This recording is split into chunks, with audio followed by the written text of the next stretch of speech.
Terima kasih pemirsa Anda kembali bersama kami dan kita masuki segmen Market Buzz. Kami tampilkan terlebih dahulu pemirsa ya sejumlah sentimen yang mungkin bisa menjadi perhatian. Di antaranya ada investor mengantisipasi penularan krisis perbankan IHSG dan saham Asia kemarin tergerus meskipun tadi kita lihat penutupan dari bursa Wall Street dan Eropa sudah mengalami rebound. Apakah akan menjalar ke pembukaan IHSG pagi hari ini nanti akan kita lihat. Tekanan yang terjadi di sektor perbankan tengah diwaspadai oleh Bank Sentral Amerika Serikat dan Bank Sentral Eropa karena dinilai berpotensi ini memicu krisis kredit. Adapun informasi berikutnya ada Presiden Rusia Vladimir Putin ini yang menempatkan senjata nuklir taktis di Belarusia dan hal ini dinilai meningkatkan ketegangan di Eropa. Kita lihat pemirsa dari agenda ekonomi yang patut Anda perhatikan, ada profit industri Tiongkok year on year dan juga bulan Februari, IHK inti dari Bank of Japan year on year dan pidato Gubernur ECB Christine Lagarde. Dari emiten pemirsa ada lumayan nih, BBCA KUM dividen tunai, BBTN KUM dividen tunai, BMRI DPS dividen tunai, BBNI X dividen tunai, kemudian pemirsa ada emiten lainnya yang juga X dividen tunai, ESA X dividen tunai, Mega pembayaran dividen tunai, dan ada IFSH yang melangsungkan RUPS. Kita review sedikit untuk IHSG penutupan kemarin pemirsa ya, di mana terhambat dan turun 0,79% menjadi 54 poin ke posisi 6.708. Sektor finansial di posisi terlemah turun sebesar 1,04%, sedangkan sektor energi terkuat naik sebesar 0,97%.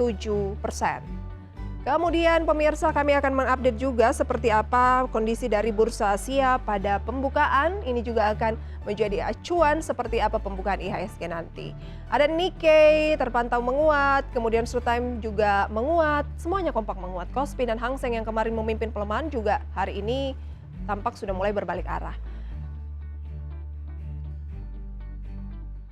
Ya, dan di dalam negeri, pemirsa selain dinamika perbankan global begitu ya yang menjadi perhatian, ini adalah musim dividen. Dan bank-bank ini rata-rata sudah ada yang KUM, ada yang mungkin sudah mendekati ex-dividennya begitu ya. Tapi untuk emiten dari sektor lain ini, misalnya untuk komoditas, kemudian juga ya emiten dari sektor lain begitu ya, banyak yang baru akan membagikan dividen dan juga ada yang memang masih banyak yang akan RUPS gitu ya. Dan untuk membahas terkait dengan bagaimana menghindari dividen trap, kita akan berbincang pagi hari ini bersama dengan Bapak Alfred Nainggolan, Kepala Riset Praus Capital. Pak Alfred, selamat pagi. Halo, selamat pagi. Terima kasih untuk waktunya pada pagi hari ini Pak Alfred. Kita membahas Sama-sama kita. mengenai dividen trap begitu ya. Boleh dijelaskan Pak, apa sih dividen trap ini? Kemudian mengapa kita harus mewaspadai dividen trap? Karena selama ini mungkin banyak dari investor tuh yang hanya mengetahui dividen tuh biasanya lebih identik dengan godaan, profit. Tapi ternyata ada trapnya juga ya. Ya, jadi kalau bicara masalah dividen trap itu mengacu kepada tadi penurunan harga saham ex-date di hari ex-date yang lebih besar dibandingkan dengan besaran dividen. Sehingga ketika investor mencoba mengharapkan dari besaran dividen, namun ketika dia menanti itu sampai di KUM dividen dan saat dia menjual di ex-date atau ketika dia melihat harga di ex-date atau setelah KUM, ternyata penurunan harga sahamnya jauh lebih besar dibandingkan besaran dividen. Sehingga keuntungan yang diharapkan dari dividen tadi tidak didapatkan, justru sebaliknya. Kadang banyak saham-saham di ex-date itu turun jauh lebih besar atau lebih dalam ketimbang besaran dividennya. Jadi ini yang membuat atau dikatakan bahwa jebakan dividen atau dividen trap. Oke, jadi Pak Alfred sebenarnya strateginya itu seperti apa? Biasanya kan orang menunggu RUPS kemudian diumumkan dan ternyata itu juga risiko koreksinya sudah bisa mulai ya karena kan sudah terprice in. Apakah kita harus menebak sebelum RUPS atau gimana? Ya, ini pertanyaan yang menarik ya, Prisa. Jadi kalau kami amati bahwa best period itu untuk para investor ketika ingin memanfaatkan momentum dividen adalah periode akumulasi saat terjadi atau sudah diumumkannya besaran dividen dan mulai merealisasikannya nanti ketika di KUM dividen.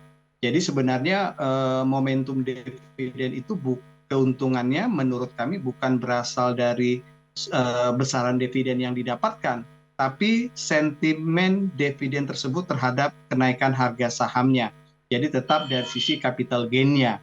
Jadi kalau kita lihat bahwa momentum dividen memang masih lebih baik jika memanfaatkan faktor dividen itu yang berkontribusi terhadap kenaikan harga saham atau bisa dibilang tadi capital gain-nya. Sehingga holding period yang terbaik itu adalah ketika saat RUPS sudah diumumkan besaran dividennya dan penjualan dilakukan pada saat boom dividen. Jadi menurut kita itu periode yang terbaik untuk memanfaatkan momentum dividen. Walaupun dalam hal tersebut memang endingnya kita tidak mendapatkan dividennya, tapi kita mendapatkan kenaikan harga saham karena faktor sentimen dividen. Sehingga Oke. yang pertama tadi bahwa kita bisa mengeliminir resiko dari tadi potensi terjadinya penurunan harga saham ketika di ex-date yang jauh lebih besar dari besaran dividennya. Oke, jadi keuntungan dari dividen yang didapat bisa tereliminasi oleh kerugian dari penurunan harga sahamnya, begitu ya.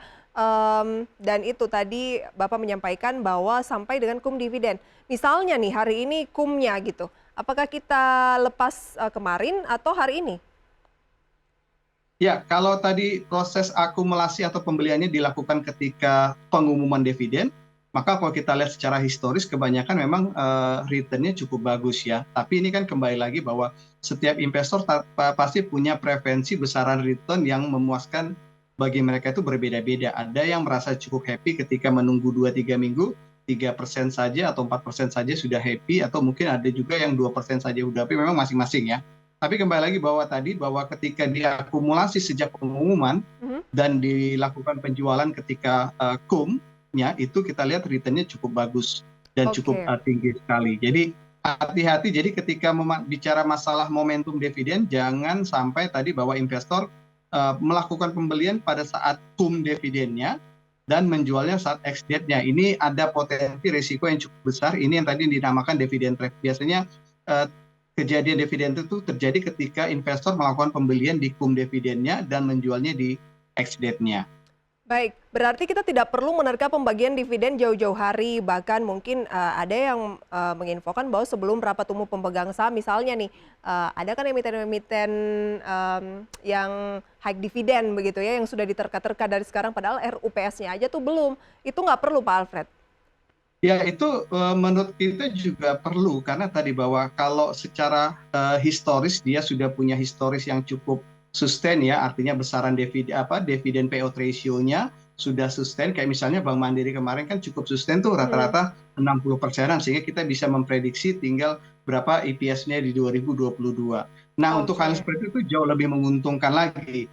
Cuma tadi bahwa kembali lagi memang ini kan masih bisa dibilang belum ada kepastian juga terkait dengan apakah sebuah emiten itu mempertahankan kebijakan dividen payout ratio tahun ini seperti tahun sebelumnya. Nah Tentu itu. ini juga menjadi sebuah resiko. Jadi, tapi kalau kita lihat kalau untuk karakter-karakter seperti BUMN mungkin relatif tidak bisa dibilang resiko untuk terjadinya perubahan yang signifikan terhadap kebijakan dividen payout ratio sangat kecil sekali. Tapi untuk emiten-emiten non BUMN relatif cukup sulit memprediksi atau bisa dibilang agak menjadi sebuah resiko juga terkait dengan apakah memang tahun ini dividen payout ratio-nya akan sama. Tapi kembali Oke. lagi bahwa ketika sejauh sebelum hari melakukan akumulasi itu jauh lebih baik lagi.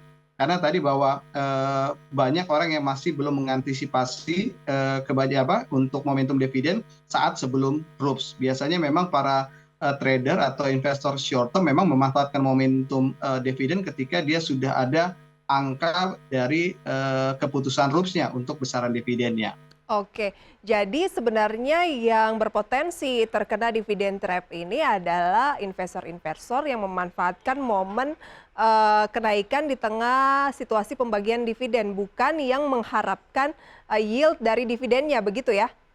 Iya, betul sekali. Jadi memang kebanyakan dividen trap itu untuk yang para trader yang tadi ya memanfaatkan di kum dividennya betul-betul Mhm. mengejar nilai dividennya, dividen cash-nya yang masuk. Sehingga itu yang Oke. kebanyakan terjadinya dividen trap. Dan tadi kita sudah bahas apa itu dividen trap, gimana menghindarinya. Tapi kalau berbicara momen-momen dividen berarti cara meraih profit gitu ya. Ada dua Pak Alfred untuk memanfaatkan kenaikan harga saham di momen dividen dan meraih yield dari dividennya itu sendiri atau pembagian dividennya itu sendiri. Pak Alfred dalam kondisi saat ini lebih senang yang mana? Ya, kalau tergantung sekali lagi ya, Prisya. Kalau dia memang investor yang long term, tentu tadi bahwa besaran dividen atau nilai dividennya itu menjadi sesuatu yang cukup penting bagi dia. Tapi bagi yang daily trading atau short term trading, tentu mereka hanya memanfaatkan momentum tadi, menjadikan informasi dividen atau pembagian dividen sebagai katalis positif bagi harga saham, sehingga dia bisa menikmati peluang tadi Hmm, dari sisi capital gain-nya sendiri. Jadi tapi kalau untuk yang investor long term, tentu tadi bahwa pilihan emiten, apalagi dia memang appetite-nya suka dengan dividen, tentu tadi bahwa banyak sekali beberapa saham kita memang punya karakteristik dividen yield yang cukup tinggi, sehingga itu bisa menjadi pilihan yang cukup baik bagi investor yang long term. Apalagi tadi bahwa pertumbuhan saham di kita tiap tahun juga cukup bagus ya, sehingga nggak hanya dari sisi besaran dividen atau yieldnya saja, tapi juga untuk yang long term tadi mereka bisa dapatkan juga dari sisi capital gain-nya. oke, berarti tergantung profil risiko begitu ya dari masing-masing investor itu sendiri, senangnya yang long term atau senangnya short term atau mix begitu Ya, ya. Lantas momen-momen pembagian dividen ini kan banyak yang besar-besar dari komoditas, kemudian juga mungkin Astra Internasional begitu ya yang belum melakukan RUPS. Adakah yang sudah mulai boleh dilirik atau Pak Alfred rekomendasikan terkait dividen ini ya? ya, untuk dividen memang tadi kalau kita lihat ini sangat tergantung pada besaran dividen ya. Kita melihat misalnya beberapa emiten yang membagikan dividen rutin tapi dengan nilai yang cukup kecil atau yield yang juga cukup kecil.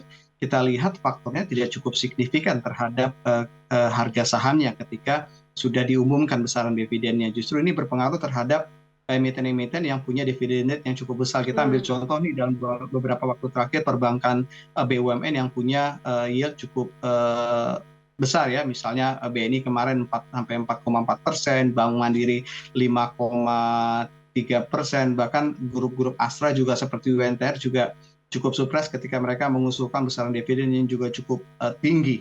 Nah, jadi momentum menurut kita momentum dividen ini memang hanya concern kepada tadi yang punya yield yang juga cukup tinggi atau yang cukup besar. Nah, terkait Oke. dengan sektor juga mungkin perlu dicermati juga. Jadi sebenarnya kalau untuk yang short term dia nggak akan mempermasalahkan apakah nanti dividen tahun ini, dividen tahun ke depannya apakah akan turun karena sektor bisnisnya sifatnya cyclical dan sebagainya. Karena kan biasanya untuk short term hanya memanfaatkan momentum saja. Tapi bagi yang untuk yang long term dan yang long term mungkin perlu memperhatikan juga bahwa ambil contoh misalnya komoditi ketika tahun buku 2022 yang akan dibagikan tahun ini dividennya kan besaran bisa dibilang cukup besar sekali karena memang perolehan performa mereka di 2022 cukup tinggi karena harga komoditi cukup tinggi. Tapi untuk pembagian dividen selanjutnya atau tahun buku selanjutnya kemungkinan akan terjadi penurunan yang cukup signifikan juga karena ekspektasi harga komoditi juga tidak setinggi kemarin. Hmm. Mungkin itu yang perlu diperhatikan tadi untuk beberapa investor yang long term yang memang appetite-nya suka dengan high dividend. Mungkin sektor-sektor seperti perbankan itu cenderung cukup sustain ya untuk performa bisnisnya, tidak bersifat cyclical, atau mungkin emiten-emiten seperti barang konsumsi juga banyak juga tadi barang konsumsi punya dividen yield yang juga cukup tinggi. Nah, itu sih jadi untuk yang short term mungkin tidak ada preferensi sektor mana dan sebagainya karena mereka hanya memanfaatkan momentum sesaat. Tapi Hmm. mungkin bagi yang long term yang punya appetite yang cukup tinggi terhadap high dividend mungkin perlu diperhatikan tadi sustainable dividennya, yaitu dengan cara memperhatikan sektor-sektor karena itu berpengaruh terhadap performa karena kan dividen itu diukur dari besaran EPS yang diperoleh. Oke, kalau berbicara perbankan dan kita tahu ya kondisi dari global lagi ya gonjang-ganjing, habis perbankan A, perbankan B begitu ya, dengan dinamikanya masing-masing yang tidak semuanya tuh sama begitu. Nah, bagaimana meningkatkan kepercayaan investor untuk sektor perbankan meskipun di dalam negeri sebenarnya kondisinya berbeda begitu ya, dan kita tahu bahwa mereka masih mampu mencatatkan laba yang signifikan khususnya untuk blue chips. Tapi kalau berbicara long term kan mungkin ada kekhawatiran juga, jangan-jangan nanti ini akan memberikan dampak secara langsung juga, atau seperti apa Pak Alfred untuk yang kita ke long term dulu? Ya, untuk jangka panjang kalau kita lihat tadi bahwa untuk perbankan-perbankan kita ambil contoh 4 bank besar kita memang melihat bahwa kontribusi terbesar memang untuk penyaluran kredit mereka, atau dari situ nanti mereka mendapatkan pendapatan bunga yang berarti endingnya kepada laba bersih, memang masih banyak berasal dari ekonomi domestik ya. Jadi kalau kita lihat dari faktor itu sebenarnya kita sepakat juga dengan dari Bank Indonesia, bahkan dari Kementerian Keuangan, bahwa memang untuk dari sisi resikonya tidak cukup besar pengaruhnya yang terjadi di Amerika saat ini, apalagi memang di kejadian ini masih terjadi hanya beberapa bank, dan kalau kita lihat bagaimana reaksi sentral bank juga relatif cukup responsif ya. Bahkan kalau kita lihat kemarin juga sudah ada kita dengar berita akuisisi terhadap SFB, sehingga kita lihat sepertinya tekanan terhadap kondisi perbankan dari luar, khususnya Amerika, terhadap kita juga akan mulai mereda, dan sifat tekanannya lebih kepada ya, faktor psikologis ya, tidak, menurut kita belum sampai kepada faktor fundamental performa perbankan kita. Jadi dalam kondisi itu kita melihat sepertinya untuk performa perbankan kita di tahun ini relatif cukup aman. Kita masih melihat bahwa kemungkinan masih akan ada pertumbuhan penyaluran kredit tahun ini, dan kalau kita lihat Januari Februari juga dimulai dengan bagus ya untuk penyaluran kredit perbankan, masih double digit.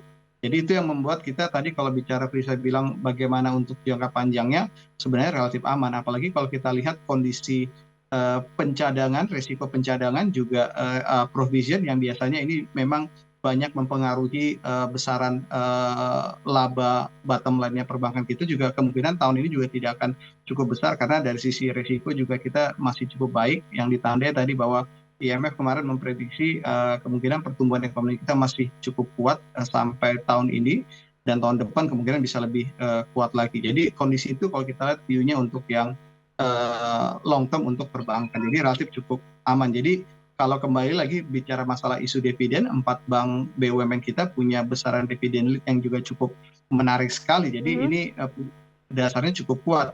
Ada dividen yield yang juga cukup besar. Yang kedua, performa yang kita perkirakan masih akan bisa tumbuh, sehingga ini akan bisa menjadi katalis bagi harga saham bank BUMN tersebut.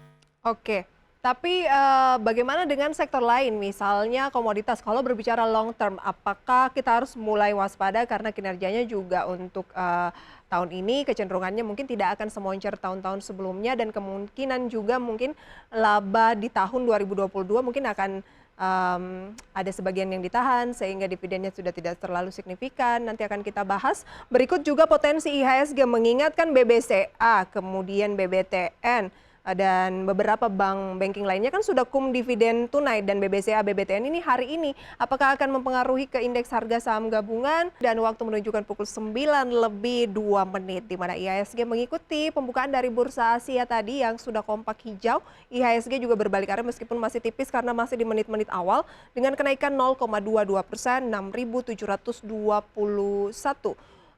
Pak Alfred, di tengah BCA kan juga kontribusinya terhadap indeks cukup besar dan hari ini akan ada kemungkinan nggak IHSG akan terpengaruh dengan bobot BCA? Misalnya kan kalau biasanya orang mulai profit taking atau melakukan aksi jual, seperti apa Pak?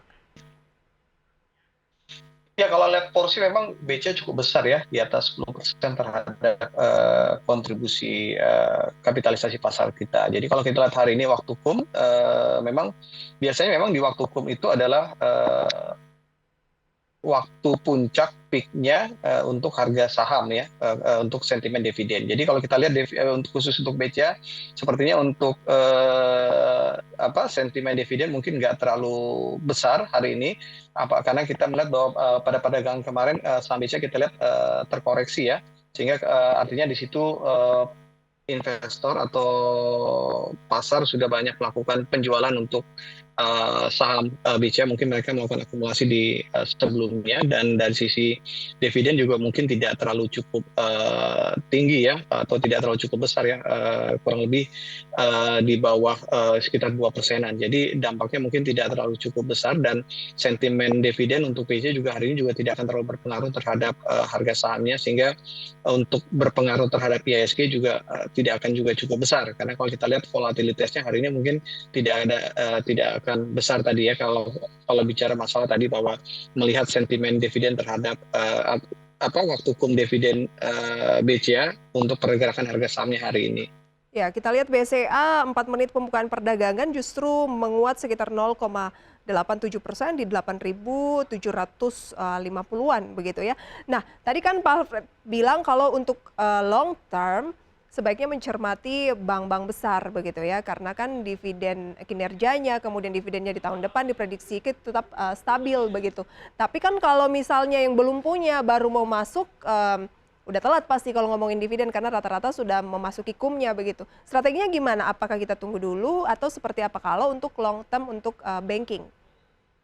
Ya, kalau untuk yang belum punya dan ingin memiliki bank-bank besar dalam portofolionya, tentu tadi bahwa biasanya untuk level entry-nya memang ex-date menjadi waktu yang terbaik, karena dalam waktu ex-date itu terjadi koreksi karena faktor tadi telah selesainya untuk pembagian dividen. Jadi itu waktu terbaik. Jadi jangan ketika sebelum ex-date ya, itu biasanya harganya masih pada euforia pada mengejar dividen. Jadi untuk yang belum memiliki 4 bank besar, dan tadi kita juga rekomendasikan sektor perbankan tadi untuk long term, mungkin tadi momentum-momentum setelah di waktu exit dan setelahnya itu biasanya adalah momentum terbaik untuk masuk, karena tadi harganya sudah mengeluarkan faktor dividennya tadi, atau kontribusi dividennya tadi. Berarti tunggu ex-date-nya ya, kalau naksir atau lagi pengen nih masuk ke saham-saham big caps begitu ya, khususnya banking. Oke. Ya. Pak Alfred, kita jeda dulu, kita akan melihat saham-saham ataupun update dari pembukaan perdagangan saat ini pemirsa, di mana data yang berhasil kami capture begitu ya dari Bursa Efek Indonesia. Berikut ini adalah untuk indeks harga saham gabungan. Dapat Anda saksikan di layar pemirsa ya, untuk IHSG pada pagi hari ini terpantau dibuka menguat saat ini di kisaran 0,37% dan tentunya pergerakan terus berlanjut begitu ya, dan di kisaran 6.734. Kemudian Jakarta Islamic Index 0,75%, LQ45 juga naik 0,47%. Dari gainers pemirsa, kita lihat ya saham-saham apa saja sih yang masuk kategori top gainers. Ada BBCA yang hari ini masuk dalam kum dividen dan berhasil menguat 0,86% di pembukaan ini. Kemudian ada BBRI juga menguat 0,42%, Telkom juga mengalami penguatan 0,5%, Bank Mandiri 0,74%. Sementara pemirsa, kita lihat untuk deretan saham-saham yang menjadi top losers. Saham yang menjadi top losers adalah IRSX yang melemah 6,52%. Kemudian BBNI turun 3,95%. ESA turun sebesar 3%, 3,6%. Dan juga ada Dewi pemirsa yang turun 2,23%. Itu dia pemirsa sekilas informasi seputar pembukaan perdagangan pada pagi hari ini. Memang BBNI beda dengan BBCA dan beberapa bank tadi yang masuk dalam top gainers, karena hari ini ya seperti yang Pak Alfred katakan, ex dividen ini sangat ngaruh. BBNI hari ini ex dividen, ESA juga tadi masuk dalam top losers karena hari ini juga bertepatan dengan ex dividen tunai. Jadi memang ex dividen seringnya orang melakukan pelepasan, Pak Alfred, begitu ya? Ya. Kalau betul sekali. Tadi kita bahas untuk banking, kalau kita membahas mengenai komoditas seperti apa? Kalau untuk long term patut dicermati juga tidak? Karena rata-rata juga kan belum RUPS nih. Ya, kalau untuk long term sebenarnya kita lihat masih cukup oke ya. Apalagi kalau kita lihat valuasi masih cukup murah. Mungkin tadi bahwa yang harus perhatikan tadi bahwa ekspektasi saja. Artinya bahwa memang untuk tahun ini dengan melihat perkembangan harga komoditi bahwa performa untuk emiten-emiten komoditi kita pasti akan mengalami penurunan kan. Ini bukan bicara masalah performa operasional mereka, tapi karena performa harga komoditi. Jadi tinggal nanti disesuaikan terhadap ekspektasi untuk besaran dividennya. Tapi kalau kita lihat juga untuk besaran dividennya juga cukup tinggi ya, masih di atas 5-6%. Artinya sebenarnya ini masih cukup menarik kalau bicara masalah investasi jangka panjang. Jadi kalau kita lihat untuk tambang, kita masih melihat sentimen dividen juga menjadi sebuah sentimen tambahan atau menjadi sentimen penarik bagi investor yang menyenangi tadi saham-saham di sektor pertambangan. Kalau bicara masalah demand, kita memang melihat bahwa meskipun tadi bicara masalah saham komoditi, khususnya bicara coal, bicara masalah EBT dan sebagainya, kita masih optimis bahwa prosesnya juga masih panjang. Yang kedua, kita melihat bahwa emiten-emiten kita juga sudah mulai melakukan proses penyesuaian untuk kondisi tersebut, sehingga kita yakin sustainable untuk bisnisnya juga masih akan berlanjut. Jadi mungkin itu menjadi dasar kita kenapa kita juga masih melihat hal yang bagus dari emiten-emiten di sektor pertambangan ya, khususnya tadi kalau bicara masalah dividen, tentu sektor coal yang punya historis yang cukup baik dalam besaran dividen. Oke, terakhir Pak Alfred, tips perdagangan untuk hari ini di tengah kondisi juga IHSG yang masih sering bergejolak, kondisi dari eksternal juga apa? Apa sebaiknya dilakukan oleh Ya, para kalau investor? kita lihat memang tadi bahwa dari sisi isu makronya atau globalnya masih cukup berat ya. Untuk pekan ini kita perkirakan mungkin rentang IHSG nggak terlalu cukup besar. Ya, seperti hari ini kita lihat bahwa terjadi penguatan yang cukup bagus di awal, tapi mulai berkurang dari sisi penguatannya. Artinya memang kita lihat ini investor atau pasar masih wait and see, karena memang kejutan-kejutan bisa saja terjadi. Jadi kalau kita lihat mungkin lebih memanfaatkan momentum-momentum short term atau sentimen-sentimen individual atau sentimen-sentimen sektoral. Individual seperti tadi momentum di pekan ini akan ada pengumuman performa full year emiten secara keseluruhan, karena batas akhirnya kan nanti kita lihat di bulan depan. Jadi di sini sudah mulai ramai untuk bulan di penghujung Maret. Jadi mungkin bisa melihat kejutan-kejutannya. Yang kedua tadi untuk memanfaatkan momentum Lebaran, kita melihat bahwa Lebaran tahun ini sepertinya untuk konsumsi masyarakat juga melihat dari sisi aktivitas masyarakat juga akan lebih tinggi dibandingkan tahun sebelumnya, sehingga ini mungkin akan memberikan surprise juga dari sisi angka terhadap emiten-emiten yang punya exposure tadi untuk Lebaran, seperti emiten-emiten retail. Jadi untuk itu kita melihat makan tadi bahwa lebih kepada sentimen-sentimen individual dan sentimen-sentimen sektoral. Untuk makronya sepertinya masih cukup berat ya di pekan ini untuk mengharapkan adanya penguatan yang cukup signifikan terhadap IHSG kita. Baik, berarti tunggu ini ya, kita menunggu stabilnya market lagi karena masih banyak sekali kejutan-kejutan yang mungkin ada di beberapa kejutan itu yang tidak kita harapkan, sehingga manfaatkan aja momentum-momentum dividen, kemudian juga momen-momen Lebaran, sentimen sektoral bagian laporan maupun keuangan, iya. Ataupun dari individu emitennya itu sendiri terkait dengan sentimen-sentimen yang ada ini begitu ya. Baik, banyak yang ingin kita bahas, sayang waktu kita terbatas Pak Alfred. Terima kasih banyak untuk sharing informasinya, semoga bisa menjadi referensi untuk pemirsa maupun investor di rumah. Sukses selalu untuk Pak Alfred dan selamat pagi, sampai berjumpa kembali. Terima kasih Prisa, salam sehat. Terima kasih.